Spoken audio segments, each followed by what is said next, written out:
सभी को जय माता दी, जय मां करनी। सभी भाइयों से निवेदन है पहले तो कि आप इस लाइव को ज्यादा से ज्यादा शेयर करें, ज्यादा से ज्यादा अपने भाइयों तक, अपने सैनिकों तक, अपने साथियों तक अपनी बात को पहुंचा सके। इसके लिए आप सबको इसको शेयर करना पड़ेगा, क्योंकि हमारे पास सोशल मीडिया के अलावा कोई सपोर्ट नहीं है जिससे कि हम अपनी बात को पूरे प्रदेश में, पूरे देश तक अपनी बात को पहुंचा सके। तो आप सभी भाइयों से पहले तो निवेदन है कि ज्यादा से ज्यादा इसको शेयर करें, ताकि हम हमारी बात को सभी साथियों तक पहुंचा सके। आप सब ये सोच रहे होंगे कि आज केसरिया साफा बांधकर रात के समय में हमारा भाई लाइव आया है। तो मैं आप सबको बता देना चाहता हूं कि हमारे पूर्वज भी केसरिया पहनकर रण में उतरते थे, और हम भी आज केसरिया पहनकर इस तानाशाही सरकार से, इस अत्याचारी मामा से लड़ने के लिए रण में उतर रहे हैं। तो केसरिया पहनकर हमने ये आगाज कर दिया है कि हम हमारी लड़ाई को जारी रखेंगे और ऐसी तानाशाही सरकार को जवाब देते रहेंगे। तो आप सब भाइयों से निवेदन है कि पहले इसको एक एक बार सभी लोग शेयर कर दें, ताकि हमारी बात सभी तक पहुंच सके। 30 सितंबर के दिन जावरा में हमारे प्रदेश के मुख्यमंत्री माननीय शिवराज सिंह जी, जिन्हें मामा जी के नाम से भी जानते हैं, उनका आगमन था जावरा में। उनके विरोध प्रदर्शन के लिए मैं लाइव आया हूं। अभी तो ये सूचना मिली है, जो इनकी व्यवस्थाएं थी, जहां तंबू लग रहे थे, इनके टेंट लग रहे थे, वो खुलना चालू हो गए हैं। पर अभी तक ये सूचना थी कि वो 30 तारीख का जो कार्यक्रम है उनका स्थगित कर दिया गया है। पर हमें इस बहकाव में नहीं आना है। जब तक वो टेंट तंबू खुल के घर नहीं चला जाए, तब तक हमें तैयारी करनी है कि यदि मामा जी कोई छल षड्यंत्र करते हैं और फिर भी वो आने की कोशिश करते हैं, तो हम उनका विरोध कर सके। उनका विरोध क्यों कर रहे हैं ये आपको पता ही है। वैसे अभी तक सूचना है, और हमारे सब भाई लोग देख के भी आए हैं, कि वहां के जो टेंट तंबू है वो कट चुके हैं। पर उनका कैंसिल हुआ आप और हमारे विरोध के कारण। उनको पता है, वो ये सब जानते हैं, भारतीय जनता पार्टी का हर एक कार्यकर्ता जानता है कि किस प्रकार से मामा और उनके मंत्रियों ने हमारे साथ छल किया, और किस प्रकार से जो एक जनहितैषी आंदोलन चल रहा था, जिसका नाम हमने जन आंदोलन दिया था, पूरे प्रदेश की जनता और जितने भी वंचित, शोषित, पीड़ित हमारे भाई थे, गरीब भाई थे, किसान भाई थे, उन सब की लड़ाई को हम एक जाजम पर लड़ रहे थे, सब एक साथ मिलकर। और उस आंदोलन को समाप्त करने के लिए इन्हें छल पूर्वक हमारी बातें मानी और उससे मुख मोड़ लिया, वादा किया और उसके बाद वादा तोड़ दिया, वचन दिया और वचन से पलट गए। तो उन्हें पता है, हर एक भारतीय जनता पार्टी का हर एक कार्यकर्ता जानता है कि उन्होंने छल किया है या नहीं किया है,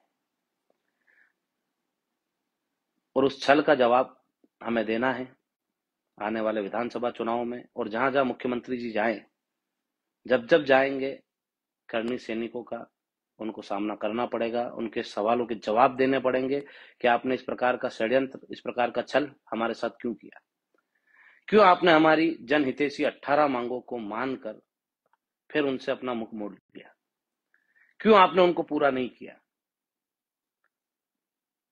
और उन्हीं से पूछने के लिए और उनको हमारा विरोध प्रदर्शन दर्ज कराने के लिए कि अभी तक करनी सैनिक आपकी वादा खिलाफी को भूला नहीं है और आपके विश्वासघात को भूला नहीं है, और उस विश्वासघात का जवाब हर एक करनी सैनिक अपने स्तर से दे रहा है। अभी तक पूरे प्रदेश में जहां भी आप गए होंगे, आपका विपक्षी दल आपको मिलता या नहीं मिलता, उससे हमें कोई लेना देना नहीं है, पर जब भी आप किसी जिले में गए हो, तो वहां से आपको करनी सैनिकों ने जवाब दिया है, अपना विरोध दर्ज करवाया है और आपको ये बताया है कि आपने विश्वासघात किया है हमारे साथ, हमारी मांगों के साथ और हमारे विचारों के साथ।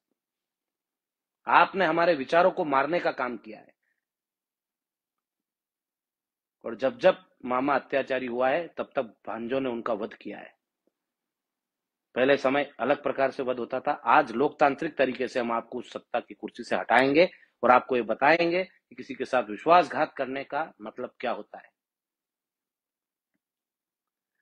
तो अभी तो जो हमारे मुख्यमंत्री जी हैं उनका आना कैंसिल हो गया है, पर वो जब भी आएंगे तब हम सब मिलकर एकजुटता के साथ उनका विरोध करेंगे और उन्हें बताएंगे कि हमारे साथ विश्वासघात करने का नतीजा क्या है। उनको हर एक करनी सैनिक ये बताए कि हमारे साथ विश्वासघात किया है तो उसकी उनको सजा मिलेगी। हर जगह उनका विरोध होगा। जावरा में आ रहे थे, जावरा में आना उनका कैंसिल हुआ है। आने वाले समय में भी यदि वो जावरा आएंगे तो हम एक साथ मिलकर उनका विरोध करेंगे और उन्हें बताएंगे कि करनी सैनिकों की ताकत क्या है।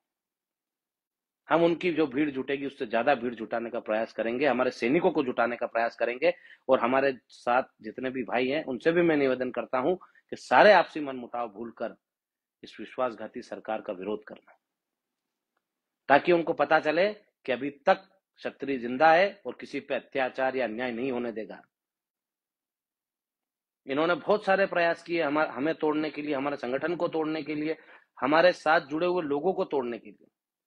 कई प्रकार की इनने कार्रवाइयां करी अभी तक, कई युवाओं के भविष्य के साथ खिलवाड़ करने का प्रयास किया इनने और कई युवाओं के भविष्य के साथ खिलवाड़ भी किया। उसका जवाब आप और हमको देना है। यदि आज हम डर गए उनसे तो हर बार डराएंगे, हर बार धमकाएंगे और आप और हमारा शोषण ऐसे ही करते रहेंगे। आप सब उस आंदोलन के साक्षी हो कि हमारी मांगे जायज नहीं थी, क्या हमने उनसे और कुछ मांगा? हमने हर बार कहा, मंच से कहा कि हम व्यवस्था परिवर्तन की लड़ाई लड़ रहे, और यदि आप उसको सत्ता परिवर्तन की ओर ले जाओगे तो हम उसमें भी पीछे हटने वाले नहीं। और उनने क्या किया आपके साथ, हमारे साथ, हम सबके साथ? क्या हमें उनका जवाब नहीं देना चाहिए? एक एक करनी सैनिक जानता है वो आंदोलन कितना सच्चा था। यदि उनको हमारी मांगे पूरी नहीं करनी थी तो हमको वहां से उठाने की जरूरत क्या थी? हम मरते तो हम मरते, हमारे साथी हमारा अंतिम संस्कार करते, हमारे परिवार इस बात से दुखी नहीं होता कि इनके साथ विश्वासघात हुआ है। मर जाते तो किसी के तो काम आते, पर आपने हमारी भावनाओं के साथ विश्वासघात किया है। लाखों लोगों की भावनाओं के साथ विश्वासघात किया है और उस विश्वासघात का जवाब आपको जरूर मिलेगा। पेपर में मैंने उनके जो स्टेटमेंट आए थे उनको पढ़ा भी था कि वो किसानों को मुआवजा देने के लिए आ रहे हैं। शिवराज सिंह जी, यदि मेरा लाइव आपके पास किसी भी माध्यम से पहुंचे या किसी भी प्रकार से आपके पास हमारी बात पहुंचे और आप अपने आप को किसान पुत्र मानते हो, आप बोलते हो और मन से कि मैं किसान का बेटा हूं, तो किसानों की समस्याओं को समझने के लिए दिल की आवश्यकता होती है और वो आपके पास नहीं है। यदि होता तो आपको किसानों के दर्द का एहसास होता।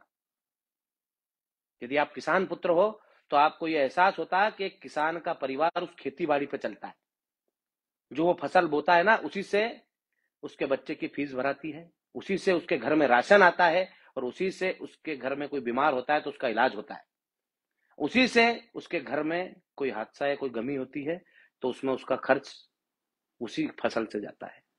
यदि उसका बच्चा बड़ा हो गया और उसकी शादी करनी है तो वो उसी फसल से पैसा निकालता है, थोड़ा थोड़ा करके इकट्ठा करता है और अपने बच्चे की शादी करता है। तो चाहे खुशी का मौका हो या गम का, किसान अपनी फसल पर निर्भर है और यदि उसकी फसल बर्बाद होती है तो उसका परिवार और एक पीढ़ी बर्बाद होती है। यदि आपको थोड़ा भी एहसास होता तो किसानों की किसी दुर्दशा आप नहीं होने देते। कितना पैसा डालते हो आप मुआवजे में? 500, 1000, 1500, 2000? आपको पता है एक बीघे में सोयाबीन कितनी होती है? 4 से 5 कुंटल। और अभी कितनी होगी? 1 कुंटल, 1.5 कुंटल, मतलब नुकसान कितना होगा? 5 भी मत मानो, आप 4 कुंटल मानो। ये हर एक किसान यदि सुन रहा है तो मेरी बात से सहमत हो तो इस बात का जवाब जरूर ले सरकार से और उनके नुमाइंदों से जो गांव में आते हैं वोट मांगने।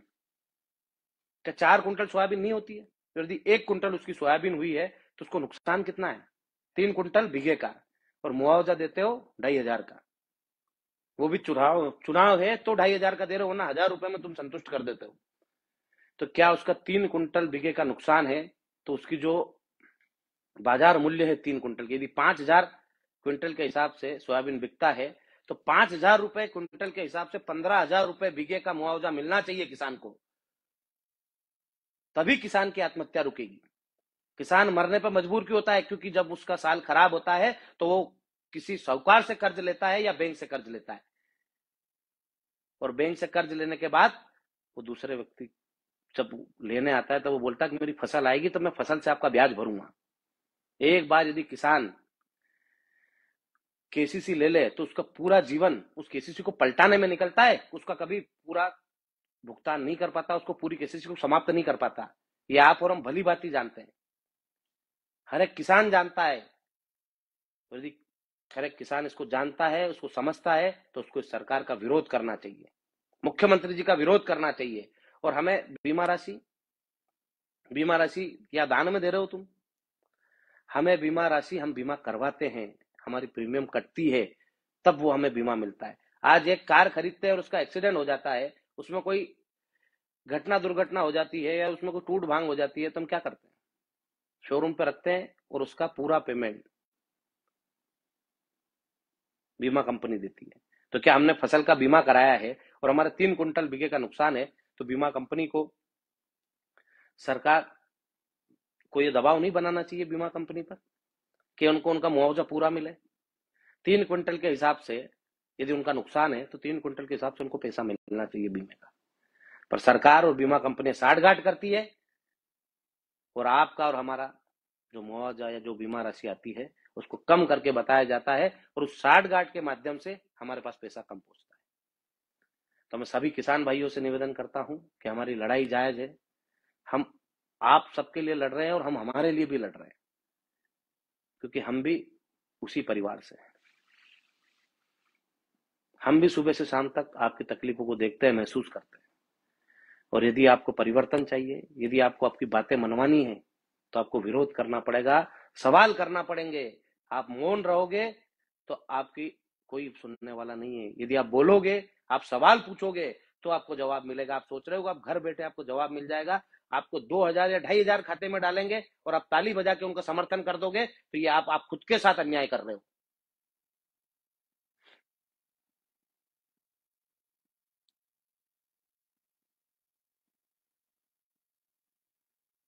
किसान को ये सोचना पड़ेगा कि हमारी लड़ाई क्या है और हम लड़ किसके लिए। अपने लिए लड़ना है तो हमारे साथ लड़ाई में शामिल भी होना पड़ेगा, और हमारे सुर में सुर मिला के सरकारों का विरोध भी करना पड़ेगा।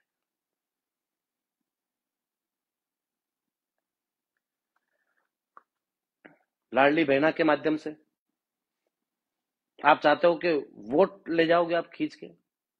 आप क्या समझते हो प्रदेश की जनता मूर्ख है?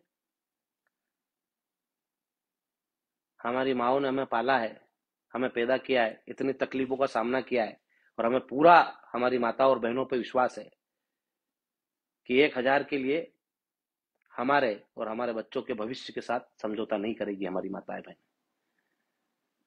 माताओं को 1,000 नहीं चाहिए, माताओं को उनके बच्चों के लिए अच्छी शिक्षा, अच्छा स्वास्थ्य और रोजगार की व्यवस्था करने वाली सरकार चाहिए।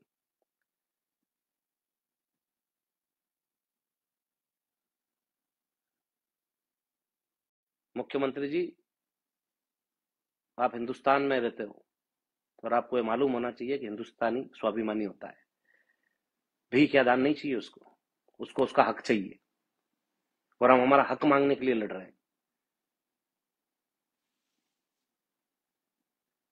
तो मामा जी,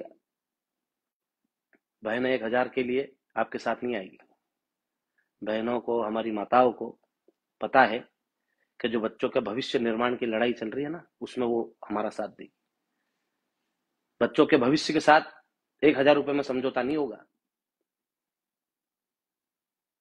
माताएं बहनें वोट करेगी अच्छे स्वास्थ्य के लिए, अच्छी शिक्षा के लिए और बच्चों के लिए सुनिश्चित करे रोजगार। आपके सारे पैतरे फैल जाएंगे। और मैं तो आपसे और आपके नेताओं से पूछना चाहता हूं कि यदि लाडली बहना स्कीम अच्छी है तो केंद्र में भी आपकी सरकार है। माननीय नरेंद्र मोदी जी से मैं निवेदन करना चाहता हूं कि यदि ये स्कीम अच्छी है और इससे बहनों का मान बढ़ता है, इससे बहनें सक्षम होती है, कहीं ना कहीं गरीब की गरीबी हटती है, तो क्यों ना केंद्र सरकार, जितने भी राज्य हैं, केंद्र सरकार ये स्कीम चलाए कि हर बहना को 1,000 मिलेंगे। क्या सिर्फ शिवराज मामा की बहनें हैं मध्य प्रदेश में? नरेंद्र मोदी जी, योगी जी, इनकी बहनें नहीं है क्या? ये आम परिवारों को अपनी बहनें नहीं मानते? यदि ये स्कीम सही है शिवराज जी, तो आप आपकी केंद्र सरकार से भी ये लागू करवाओ पूरे देश में कि 1,000 रुपए हर एक बहन को मिलेंगे। मध्य प्रदेश में ही क्यों? क्योंकि यहाँ चुनाव है और चुनाव के समय ही आपको बहनें याद आई है। अभी पिछले 4 महीनों से, उसके पहले आप कहाँ गए थे? 18 सालों से आपकी सरकार है, क्या तब बहनें याद नहीं आई?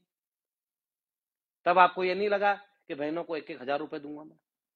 और यदि आपकी स्कीम सही है तो आप केंद्र में इसको लागू करवाओ। और माननीय नरेंद्र मोदी जी से मैं निवेदन करना चाहता हूं कि आप इसको केंद्र में लागू करें, या फिर इसका जवाब दें कि आप केंद्र में क्यों लागू नहीं कर रहे हो। क्या कारण है कि आप केंद्र में लाडली बहना योजना को लागू नहीं कर रहे हो? क्या कारण है कि यूपी में इसको लागू नहीं किया जा रहा है? क्या कारण है कि गुजरात में आपकी सरकार है और वहां आप उसको लागू नहीं कर रहे? मैं इसका जवाब देता हूं, आप तो नहीं दे पाओगे, या आप तक मेरी बात पहुंचे या नहीं पहुंचे वो अलग बात है, या आपके यहाँ के नेता हमारी बात को आप तक पहुंचाते हैं या नहीं पहुंचाते ये भी पता नहीं। मैं पहले भी कह चुका हूं, अब भी कह रहा हूं कि आप मध्य प्रदेश की जानकारी लीजिए, किस प्रकार से आपके मुख्यमंत्री जी और इनका मंत्रिमंडल जनता के साथ धोखा कर रहा है, युवाओं के साथ धोखा कर रहा है, किस प्रकार से यहाँ भ्रष्टाचार चरम पे है। पटवारी परीक्षा निकाली और फिर रोक दी, भ्रष्टाचार कर दिया। जो काबिल थे, जो हकदार थे, वो बाहर बैठ गए, और जो पैसों के बल पे आए थे वो नौकरियों में शामिल होने लग गए। और बेचा किसने? आपके मुख्यमंत्री जी। क्या पहले व्यापम घोटाला आपको पता नहीं है? जब ये सारे घोटाले आपके सामने हैं, पूरा देश जानता है, पूरा प्रदेश जानता है, तो आपके मुख्यमंत्री पे आप कार्रवाई क्यों नहीं कर रहे हो? क्यों उनको बचा रहे हो? अभी जो विश्वासघात किया उसके तो वीडियो मिल जाएंगे आपको, जब वो आपके मंत्री बोल के गए हैं कि हम इनको 2 महीने में पूरा करेंगे, और पलट गए, बदल गए, और हमें ही समाप्त करने के लिए निकल गए। आप हमें जरूर मार सकते हो, हमारे विचार को कभी नहीं मार पाओगे। आज अमर शहीद भगत सिंह जी की जन्म जयंती भी है, और इसी उपलक्ष्य में आप सभी को मैं बधाई भी देता हूं और उनके पद चिन्हों पे चलने के लिए आग्रह भी करता हूं कि उनने मरना मंजूर कर लिया पर पीछे हटना मंजूर नहीं किया था। वो अंग्रेजों के सामने नहीं झुके थे, और आप मेरे से वादा करो कि इन सरकारों के सामने नहीं झुकोगे। आप मुझे विश्वास दिलाओ, लड़ेंगे तो साथ में मिलकर लड़ेंगे।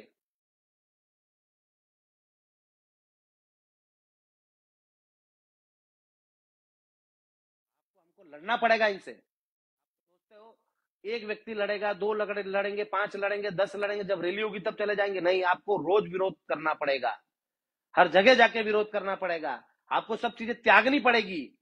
पार्टी मोह से ऊपर उठकर दोनों पार्टियों से, मैं ये नहीं बोलता कि कांग्रेस में जाके लड़ो, हमारे साथ आके लड़ो। हमने पहले भी कहा था, भारतीय जनता पार्टी हमारी मांगों को पूरा करेगी तो हम छाती ठोक के काम करेंगे, खुले में प्रचार करेंगे। और कांग्रेस आज आपके सामने बोलते हैं, यदि कांग्रेस हमारी मांगों को पूरा करेगी, हमारे साथ, हमारी लड़ाई में साथ देगी, तो हम ये भी बोल रहे हैं कि हम उसका भी छाती ठोक के मतलब प्रचार करेंगे, उसके भी साथ जाएंगे। हमारी लड़ाई किसी दल की नहीं है, हमारी लड़ाई हमारे हक की है, और हक के लिए लड़ना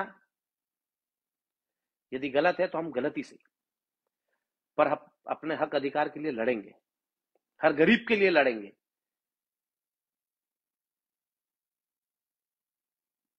तो आप सभी से निवेदन है कि हमारी लड़ाई में हमारा साथ दे। एक मुद्दा जब हम विरोध कर रहे थे 30 तारीख को, मुख्यमंत्री जी आने वाले थे, उन्होंने अपना दौरा निरस्त किया, आप और हमारी ताकत से वो डरे, वो आए नहीं। पर कब तक भागेंगे हमसे? तो उस समय एक बात और निकल के आई, वैध और अवैध कॉलोनियों की। यहाँ हम जावरा में रहते हैं, जावरा में ही वो आने वाले थे। जावरा में कितनी ही कॉलोनियां इनने अवैध कर रखी है। अवैध शब्द ही गलत है। क्या वो अवैध पैसों से बनी हुई कॉलोनियां हैं? एक आम व्यक्ति ने, एक गरीब और एक मध्यम वर्गीय व्यक्तियों के मकान है उन कॉलोनियों में। जहां सस्ता प्लाट मिलता है ना, वहां एक आम आदमी अपना प्लाट खरीदता है। जब प्लाट खरीदने जाता है तो उसकी रजिस्ट्री होती है, और यदि वो अवैध कॉलोनी आप घोषित कर रहे हो तो आपके रजिस्ट्रार ने उसकी रजिस्ट्री करी क्यों? यदि उस दायरे में नहीं आता है कि वहां मकान नहीं बन पाए। यदि 30-50 का मकान है, 30-50 का प्लाट है, 20-50 का प्लाट है, 30-60 का प्लाट है, 30-20 का प्लाट है, उसमें व्यक्ति खेती करेगा क्या? 700 square feet, 800 square feet, 1000 square feet में खेती करने के लिए लेगा प्लाट? वो प्लाट इसीलिए लेता है कि उसका मकान बने, और जब वो प्लाट ले लेता है उसके बाद धीरे धीरे करके उसका मकान बनाता है। और मकान बनाने के बाद आप यहाँ जावरा में आके, मुख्यमंत्री जी, आपके मंत्रियों को भेजना, आपके विधायकों को भेजना, आपके कार्यकर्ताओं को भेजना और दिखवाना कि वो आपसे मांग क्या कर रहे हैं। उनके मकान बने हुए हैं, वो रह रहे हैं उनमें, और आप बोलते हो वो अवैध है। वो अवैध नहीं है, वो आपकी कमियां हैं, जो आप अवैध के रूप में उसको बोलकर अपनी जवाबदारी से भाग रहे हो। आप उनको मूलभूत सुविधाएं नहीं दे पा रहे हो। आपको बना, वो मांग क्या कर रहे हैं, क्या चाहिए उनको आपसे? कि उनके मोहल्ले में अच्छी सड़क बन जाए, ताकि बरसात के समय कीचड़ नहीं हो। अच्छी नालियां बन जाए, ताकि जो पानी की निकासी हो सही से हो सके। बिजली की अच्छी व्यवस्था हो। आप उनसे नल कर, जल कर, भवन कर सब ले रहे हो नगर पालिका के माध्यम से, पर उनको रोड और नालियां बना के नहीं दे रहे।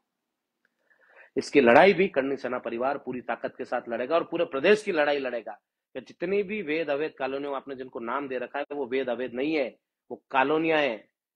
और उन कॉलोनियों का विकास आपको करना पड़ेगा, क्योंकि वहां रहने वाला व्यक्ति इस मध्य प्रदेश और हिंदुस्तान का निवासी है, और ये इसके अधिकारों में आता है कि आप यदि वो उस कॉलोनी में निवासरत है तो सरकार उसकी रोड की और नालियों की व्यवस्था करेगी।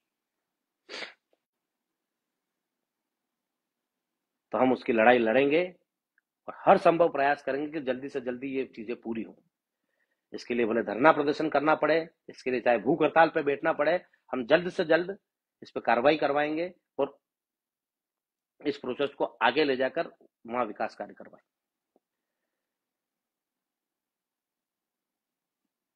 एक आम व्यक्ति के साथ गलत हो रहा है और आप और हम सब चुप बैठे हैं। कॉलोनी में रहने वाला कौन है?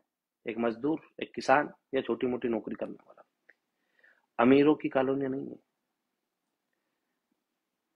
गरीब और मध्यम वर्ग उसमें निवास रहता है। यदि उसको ही मूलभूत सुविधाएं नहीं मिलेगी तो आप काम किसके लिए कर रहे हो? बड़े बड़े बिजनेसमैनों के लिए, बड़े बड़े उद्योगपतियों के लिए, या खुद के लिए? आम जनता का दर्द समझो, उनकी समस्याओं का निराकरण करो। जावरा में जितनी भी आपने अवैध कॉलोनी नाम दे रखा है, उनको उनको वैध किया जाए। मेरे हिसाब से वो सारी वैध कॉलोनियां हैं, उसमें सारे वैध लोग रहते हैं। अपने जीवन की दिनचर्या से जितना भी वो पैसा कमाते हैं, उससे बचा बचा के उनने मकान बनाए हैं, और आज आपसे वो मूलभूत सुविधाएं मांग रहे हैं। आपसे न तो पैसा मांग रहे हैं, न और कुछ मांग रहे हैं। तो उनको मूलभूत सुविधाएं जो उनकी है उनको दी जाए। इसके लिए हमको भी कुछ करना पड़ेगा, आंदोलन तो हम करेंगे और उनकी लड़ाई को लड़ेंगे। और आप सभी भाइयों से निवेदन है, जहां भी किसी गरीब के साथ अत्याचार हो, अन्याय हो, आपके साथ अन्याय हो, अपने साथी के साथ अन्याय हो, तो अपने सारे मन मुटाव भूल के उसके साथ खड़े रहें, उसके साथ अपनी लड़ाई को लड़ें। यदि आप अपनी लड़ाई से पीछे हट गए तो आने वाली पीढ़ी आप और हमको धिक्कारेगी, कहीं ना कहीं आप और हमको कोसेगी कि उन्होंने लड़ाई तो चालू करी थी पर बीच राह में छोड़ के भग गए। और क्षत्रिय यदि किसी लड़ाई का जिम्मा उठाता है तो या तो वो जीतता है या वीर गति को जाता है। लड़ेंगे और जीतेंगे और पूरी ताकत के साथ लड़ेंगे। ऐसे नहीं लड़ेंगे कि 2 दिन गए 2 दिन बंद हो गए, किसी नेता का फोन आ गया यहाँ विरोध करो वहां मत करो, यहाँ करो वहां मत करो। इस प्रकार से कोई विरोध नहीं होगा, किसी नेता की नहीं सुनी जाएगी। जब आप और हमारे साथ छल हुआ तो सारे नेता कहां गए थे?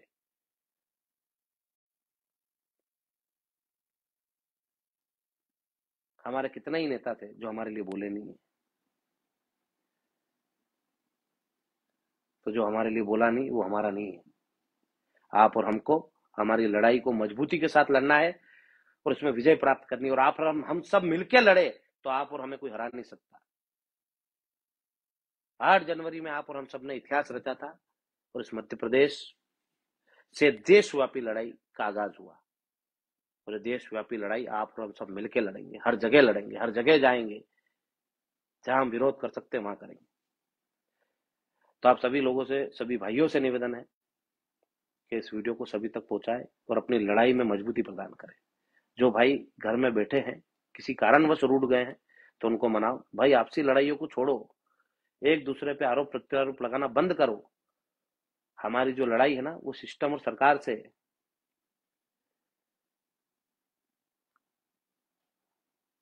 आपके लिए जो आगे दौड़ दौड़ के जा रहे हैं ना, उनको कभी भी सरकारें मरवा सकती है। कितने ही घटनाक्रम चल रहे हैं और हम उसको फेस भी कर रहे हैं। हम मर भी जाए तो ये लड़ाई, ये जंग जारी रहनी चाहिए। हो सकता है सरकार हजारों करोड़ खर्च करके सरकारें बनाती है और उसको हम आने नहीं देंगे, तो हो सकता है उनके रास्ते का कांटा समझ के हम हटाने का प्रयास करें, हटा भी दे।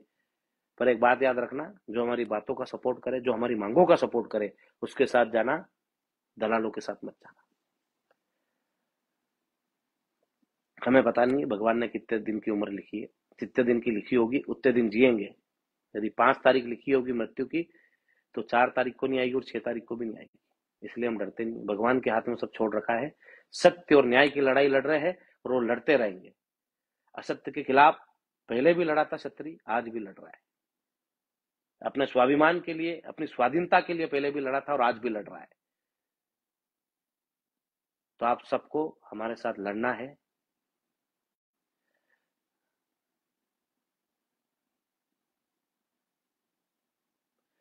बहुत सारे कमेंट आ रहे हैं इसमें। मैं आप सभी से एक ही निवेदन करूंगा कि हमारी मांगों का समर्थन करें, हमारे साथ लड़ें और यदि किसी का आपसी मन मुटाव है, थोड़ा बहुत भी है, तो उसको समाप्त करें और अपनी लड़ाई में फिर से बढ़ जाए। हम आपको विश्वास दिलाते हैं, आखिरी सांस तक, आखिरी दम तक आपकी लड़ाई लड़ेंगे और इसमें जीवित रहे तो विजय दिला के लाएंगे, और मर गए तो ये आपकी जवाबदारी है कि आपको इस मुहिम को आगे ले जाना है। इसी के साथ जय माता दी, जय माता दी।